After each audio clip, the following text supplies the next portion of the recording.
Howdy folks, it is Diecastbuffet here again. Welcome back to another NASCAR Diecast review. And today we have, oh boy, another 2023 paint scheme that really should have never been made. This paint scheme is absolutely horrendous in my honest opinion, so this might turn into a rant review. Is the Kelley Blue Book 2023 Chase Elliott Camaro. So let's go ahead and get it out of the box. Alrighty folks, right out of the good old box, and here we go. Of course, picked this up from our friends at Circle B Diecast. You can too, fellas. Although I would recommend not picking up this diecast and picking something else up over there. But, you know, for what it's worth, you can use that shipping code down below. It helps me be able to get diecasts like this in the studio. And it helps out the channel. Feel free to check that out. And let's, well, potentially roast this diecast. So you got the Elliott name banner right there. That's probably the best looking angle of the car. Where Kurt Angle at. Kelley Blue Book right there, official guide. This whole paint scheme, it really reminds me of one of those Hellman's throwbacks, but it went bad. Like, I don't know. Those Dale Jr. Hellman's throwbacks, I gotta be honest with you, I'm not really a fan of them too much, and this is what this paint scheme reminds me of. I don't know what they were thinking from going from the beautiful 2020 style paint scheme, and then they completely changed it, and yeah, it just looks like dookie. So you got the number 9 right there in the front, got the Camaro headlights. It's not even centered properly, so that's great. So it's a damaged version. You got Hendrick Motorsports, got your Sunoco decals here. I mean, look at the horrible striping job. Is that supposed to be zigzag there? I mean, this looks like a PTC mold diecast with how bad the striping is. Like right here. Is it supposed to be like that? Because that looks horrible if so. I don't know what they were thinking with this paint scheme. The colors, to me, just look really eh. You have this random ribbon in the middle. You have this funky, bold, like, I don't know. It looks like the pinstriping you would see on like a RV or something. It just, I don't know what they were thinking with this paint scheme, guys. They should have just done the whole car silver and just put a Kelley Blue Book logo. It would have been a lot better. And then this right here kind of bugs me. You have all this real estate space right here, and they don't use any of it. Like, they could have done the whole Kelley Blue Book logo. They could have covered the whole side panel. They could have done something really creative with it. And it's like they just did like a Windows Paint copy and paste. It's like, okay, let's just find a random logo here. Going to copy it, paste it, remove the outlining, and there we go. Even the American Ethanol decal's barely hanging on there. It's got a wrinkle. We got Napa Auto Parts, Coca-Cola, Hooters, Lumar, UniFirst, number 9, 75th anniversary, Cup Series. You can barely even read the Goodyear decal because, well, you know, you put white lettering on top of yellow, and it's really tough to read that. Same with the name rail here. They didn't put any outlining, or at least not enough, so half of it you can barely even read. Got Valvoline, I think we might have already said that. Chevrolet, Exalted, Cincinnati Industries, reading the B Post. Got Hooters, Mac Tools, Simeon, something like that. Now, this is probably the best looking angle of the car. I mean, let's just keep it real. I mean, it's just a simple dark blue. There's nothing going crazy here, even though it is a raced version, apparently, because the back bumper is all kinds of script. I mean, look at the whole car. It's leaning. Look at that. Wow. I mean, if this was a raced version, this actually looks really good because it looks like they did a great job making it look like, you know, beat in and whatnot. But come on, man.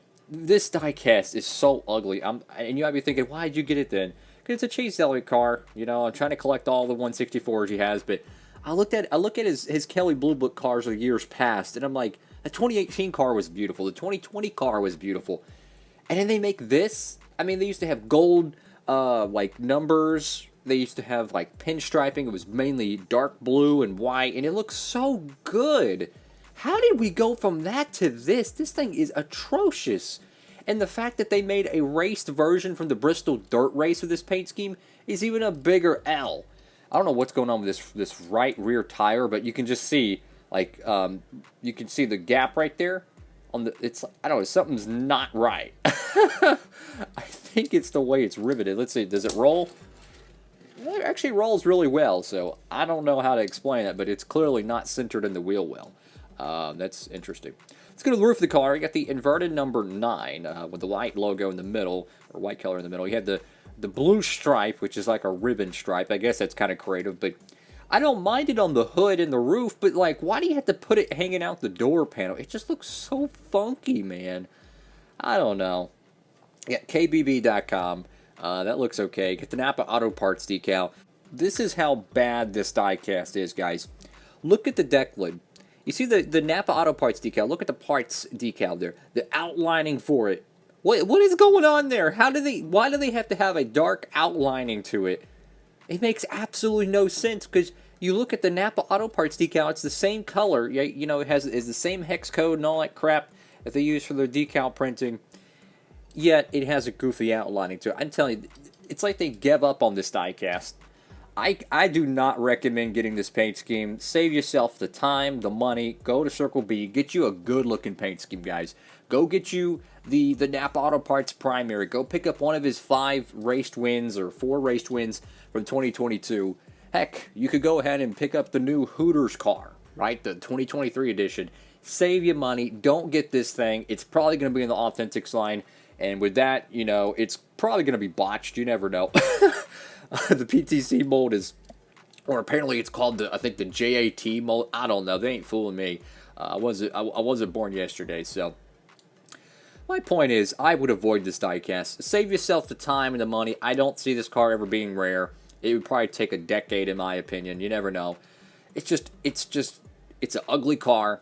A lot of people don't like it. Some people do. I respect everyone who does. But it's just, this is a paint scheme I would put on the back burner. If you're on a very short list of diecasts you can get right now, save yourself the time, save yourself the money, get a Kyle Busch 2023, get the Napa primary, get paint schemes that are really hot right now so you don't miss out later. This one, in my honest opinion, it can wait.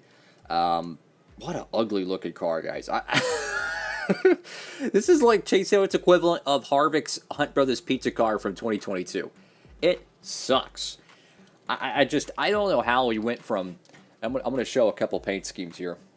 I don't know how we went from paint schemes like this. I know it's a little dusty. But how do we go from beautiful paint schemes like this Jeff Gordon Pepsi car? How do we go for paint schemes like that, right? How did we go from paint schemes like this, the beautiful Ryan Newman 2010's Tornadoes car? How did we go from paint schemes like this to saying, you know what? This is an acceptable paint scheme that we need to put on the track that's going to represent a sponsor that's paying millions upon millions of dollars to sponsor, essentially, the most popular driver in the sport.